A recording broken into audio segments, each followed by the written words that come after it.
झणझणीत अशी शेवभाजी मस्त करायची, आपणही खायची, घरच्यांनाही खाऊ घालायची.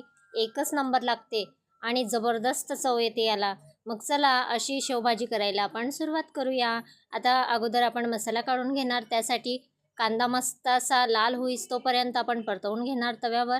मस्त असे खोबऱ्याचे काप घेणार, ते पण छान कलर बदलस तोपर्यंत आपण परतवून घेणार.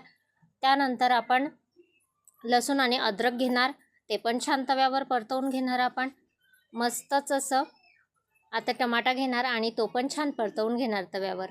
मस्त मसाला आपला हा तयार झालेला आहे. आता मिक्सरच्या भांड्यात आपण काढून घेणार आणि छान मिक्सरला त्याची पेस्ट बनवून घेणार.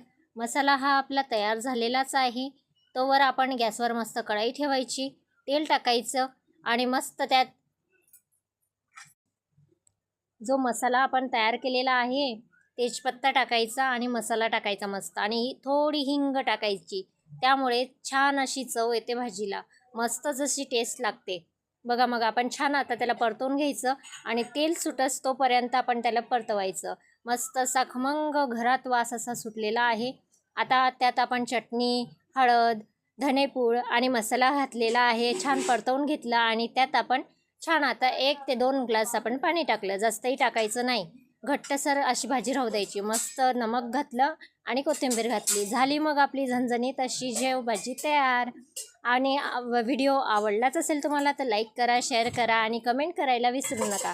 तुम्ही ही नक्की ट्राय करा, एकच नंबर लागते भाजी. आणि यूट्यूबला जर तुम्ही बघत असणार तर सबस्क्राईब नक्की